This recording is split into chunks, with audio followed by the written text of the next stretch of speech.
Bonjour à tous. Dans cette vidéo très courte, nous allons nous intéresser au théorème de Bayes. Alors le théorème de Bayes, c'est un théorème très simple, on va le démontrer très rapidement, mais il va être fondamental pour l'analyse de données. On y reviendra beaucoup, mais là on va s'intéresser principalement au théorème en lui-même, à sa démonstration et avec un petit exemple. Donc tout commence par un travail de Thomas Bayes en 1761 qui travaillait sur l'évaluation des risques, et un travail qu'il n'a pas publié, c'était un mathématicien, il a travaillé là-dessus et il ne l'a pas publié. Donc en fait, il a fait à peu près ce qu'on a déjà fait dans le cours précédent, il s'est intéressé à la probabilité de A inter B. Donc il s'est intéressé à la probabilité d'un recouvrement entre A et B, deux sous-ensembles de oméga. Et comme on l'a fait précédemment, il a dit que la probabilité de A inter B, c'est la probabilité d'être dans B fois la probabilité d'avoir A si on a eu B. Donc c'est la probabilité de A sachant B fois la probabilité de B. Mais on peut écrire la même chose en partant de A. On peut dire que la probabilité de A inter B, c'est la probabilité d'être dans A fois la probabilité d'avoir B sachant qu'on a eu A. La probabilité que vous obtenez ici. Et il a juste obtenu cette égalité. Probabilité de A sachant B fois probabilité de B égale probabilité de B sachant A fois la probabilité de A. Quelques années plus tard, en 1774, Pierre-Simon Laplace, lui, a l'idée de retourner cette probabilité conditionnelle pour obtenir ce qu'il a appelé une probabilité inverse. Donc, on peut écrire cette égalité, on peut, à partir de cette égalité, obtenir la probabilité de A sachant B en fonction de tout le reste. Donc on obtient que cette probabilité de A sachant B, c'est la probabilité de B sachant A fois la probabilité de A divisée par la probabilité de B. Un résultat qui est intéressant et vous allez voir qu'il va en fait très très loin. On peut s'en servir de différentes façons. Pour l'instant, on s'intéresse à la partie mathématique et on va juste changer un tout petit peu cette écriture. On va noter, plutôt que A, je vais prendre AI. AI, c'est toujours un sous-ensemble de oméga, pas de souci, mais je vais noter AI. D'accord? Et pourquoi je fais ça? Parce que j'aimerais faire apparaître une formule un peu plus générale en faisant apparaître ce qu'on appelle un recouvrement de oméga. Donc un recouvrement, c'est quoi? Vous prenez votre oméga et vous allez le diviser en sous-ensemble AI, AJ, etc. A1, A2, A3, A4, donc on va les noter AJ. Et on va dire que l'ensemble de ces AJ forment un recouvrement de oméga. Si un AI et un AJ ne se recouvrent pas, si I est différent de J, et si on prend l'union de tous les AJ, on obtient oméga. De façon plus simple, vous prenez oméga et vous le coupez en morceaux. Et en fait, vous gardez tous les morceaux. Chaque morceau, le premier, vous l'appelez A1, le deuxième A2, le deuxième A3, etc. jusqu'à AJ.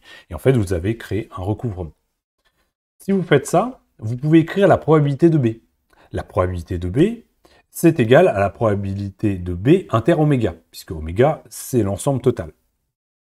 Donc ça peut s'écrire, mais comme oméga, c'est une union de AJ, on peut dire que la probabilité de B, c'est finalement la somme sur J de la probabilité de B inter AJ. Et ça marche puisque les AJ ne se recouvrent pas les uns les autres. Ils sont indépendants. Donc, si je fais ça, je peux appliquer la formule ici qu'on avait déjà démontrée précédemment et remplacer la probabilité de B inter AJ par la probabilité de B sachant AJ fois la probabilité de AJ. Et je fais la somme de tout ça et j'aurai la probabilité de B. En fait, c'est assez simple. Je dis juste que la probabilité de B, c'est la probabilité d'avoir AJ fois la probabilité de B si j'ai eu AJ, et je fais la somme de tous mes sous-ensembles qui font mon recouvrement. C'est assez intuitif. Et si je fais ça, je vais pouvoir réécrire ma probabilité de AI sachant B, c'est la probabilité de B sachant AI fois la probabilité de AI, sur la somme sur J de la même chose du numérateur. Et je fais la somme sur tous les AJ. Ça permet d'écrire quelque chose de très simple. Un petit exemple, imaginons que je vais avoir un sac dans lequel je mets 10 dés à 6 faces et 10 dés à 8 faces. Je les mélange, j'en prends un au hasard, je le lance. Je ne sais pas ce que j'ai pioché. Et j'obtiens un 4. Et je me pose la question, quelle est la probabilité d'avoir tiré un D6? Alors pour répondre à cette question, on va justement utiliser exactement la formule précédente. On va dire que la probabilité d'avoir un D6, sachant que j'ai eu un 4, c'est la probabilité d'avoir un 4 sachant que j'ai un D6, fois la probabilité d'un D6, divisé par le même terme, plus la probabilité d'avoir un 4 sachant que j'ai eu un D8, fois la probabilité d'avoir un D8. Donc ça, en numérateur, c'est la probabilité d'avoir un 4 total, et au numérateur, c'est ce qu'on a démontré précédemment. Alors maintenant, si on remplace avec des chiffres, la probabilité d'avoir un D6, c'est un demi, puisque j'ai autant de D6 que de D8. La probabilité d'avoir un 4 sur un D6, bah, c'est un sixième, puisque j'ai 6 faces. Au dénominateur, j'ai le même terme, un demi fois un sixième, plus la probabilité d'avoir un dé 6, 8 en piochant dans mon sac, c'est un demi. Et la probabilité d'avoir un 4 sur un dé 8, c'est un huitième.